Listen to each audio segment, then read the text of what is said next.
First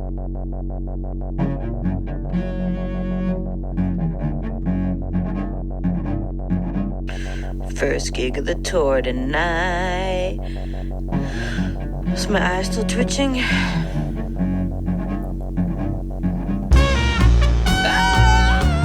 Norway. First time in Italy.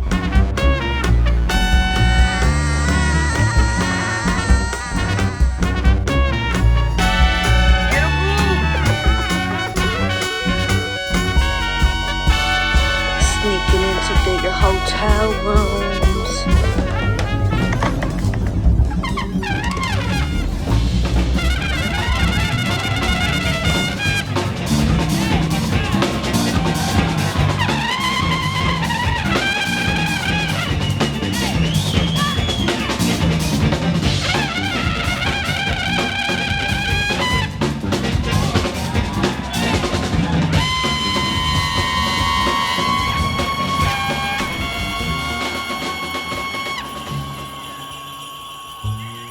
Found some edibles. That shit hit me quick. Made it to London. Made it to London. Made it to London town. Welcome to Fly or Die 2, Bird Dogs of Paradise, the album. Recorded in London, England. Cheers. Cheers with the alcohol, though. The thing I'm trying to realize these days is like, you know, how am I living the way I want to be living, you know? And traveling all over the world, playing music, having fun all the time. That's the way I want to be living, you know? So that's what I'm trying to do. It's that time of the day. Red Bull number 2. And Secret Sandwich number 2. Nearly completo. This album really came together on the road with the band. Just wrote some songs under this bridge. Whoa, did you see that? That was nature. Holy shit, nature. What the fuck? So I was writing it on the fly and bringing the band pieces of the stuff in like little spurts.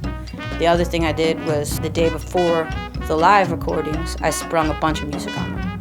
So the auto shows were fresh. We got stuff off it too.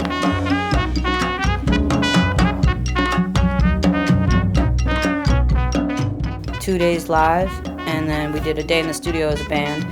And so the nice thing about recording things right when you learn them is that you get everybody's like first or second or third take on the issue, you know? On my way to the studio, the cars come from the wrong way here, so you gotta watch out. I couldn't really imagine recording this record anywhere else, kind of. I mean, for the one thing, we were ending our tour in London. But I mean, more than that, I think TRC and the folks that like run it have really extended their awesome home. You know, really been like family since the first time we met.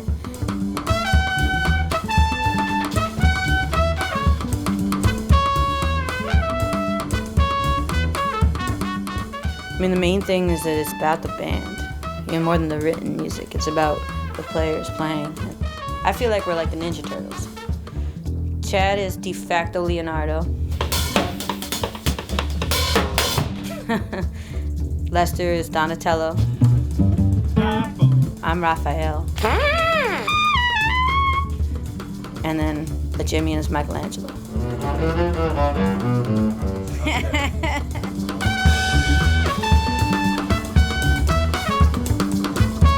There's a lot of heft on this record, and there's also a lot of lightness on this record, I think. You know, there's a lot of serious shit, and there's also a fair amount of just like rejoicing, you know, rejoicing in the sound. And that's something that like Chicago really taught me.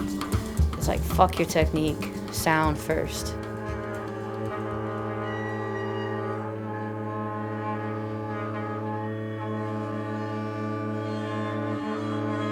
Somehow the jet lag has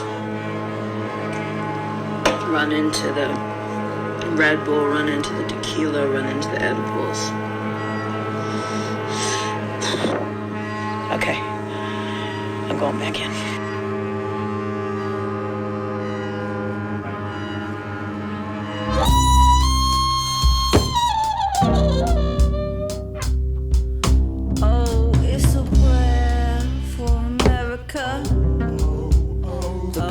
prayer for America. It's in the canon of the protest song, you know? Our government is made up of thieves and liars and racists, and fuck that, you know? That's not my America. These people who have been in power for so long can feel the shift, and the shift is positive, but they're just, you know, they're scared. Oh, it's a prayer for America. I absolutely think that music can change the world, yep. Music, no matter what, is on the side of beauty. It's also one of the only things that I have to offer, really. I can try to do other things, but what I have to offer to the world is to play the trumpet, so that's why I do it.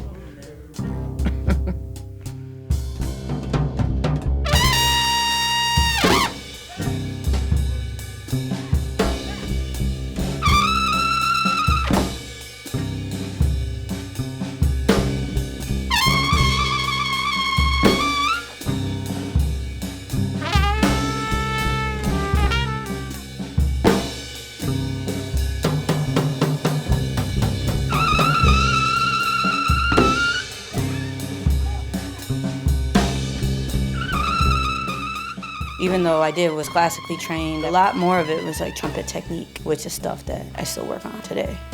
I want to be able to find whatever the sound I'm trying to make as quickly as possible. Otherwise you have blockages in between thought and production. I'm not a shy person, and I think I have a lot of put on confidence that has become part of my real personality. And so over time, that's just become part of who I am. But I'll say that if I'm out somewhere with my horn, I have about 1,000% more confidence than I do without it. Because I know I have a secret weapon.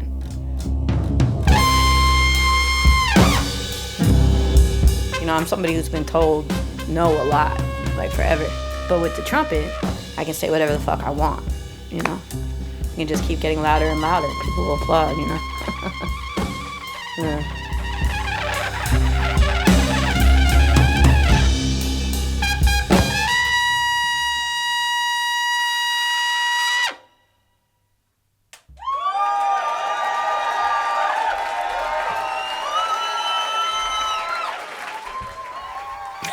You know, people make it in this world because they have a ton of cash.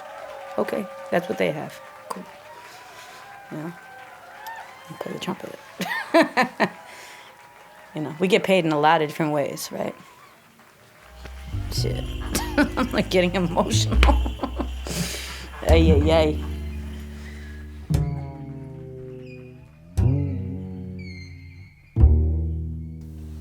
Also, I was telling Jason how I haven't dreamt in a while.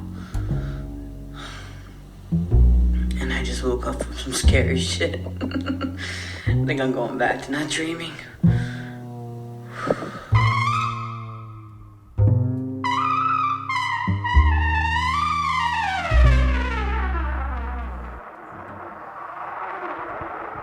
But yeah, I was a junkie. I was a heroin addict for 10 years. Yeah, and everything that goes with that, you know. It was definitely just trying to escape, you know. Yeah. Yeah, the thing about it is that, like, heroin especially gets kind of romanticized in jazz, you know. But the truth of the matter is that it basically just strips away everything until there's nothing left, you know. I think that's like a reason, though, that I want the music to be so vibrant and be so saturated. It's one of the only ways to, like, feel good, you know? Yeah, so I think one of the things about not feeling things for so long is that now, in order to, like, kind of feel that, to get that adrenaline truck moving, I have to take myself out of my comfort zone on stage in order to get that, like, biochemical feedback that I am craving, you know. And so what is that? You know, maybe that's playing as hard as I can, or going, you know, or maybe that's singing, you know, because singing is, like, really vulnerable, you know. And so I think now I'm making music that's really I'm really trying to feel something, because I'm really trying to feel something, you know? And that's good for the music.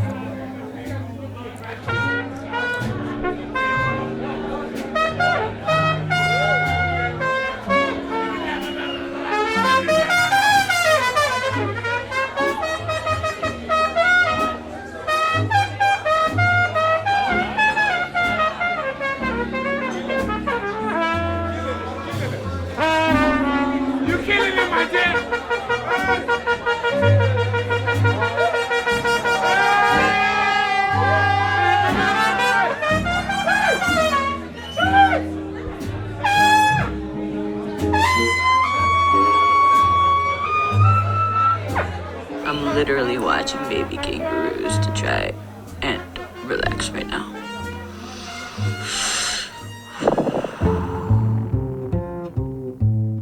Love Song, on the other side, is one of like my oldest songs I've had. I wrote that in 2005. It's a fun one, it's a burner. I mean, it's just one thing. It's a love song for assholes and clowns. That's what it is, you know? And I mean that too. There's a whole bunch of assholes. There's a whole bunch of clowns out there. That's just, that one goes out to them.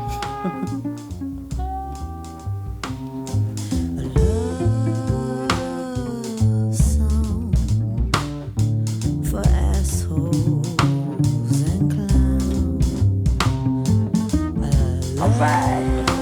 Filming the filmer. Wind it. It's out. It's out.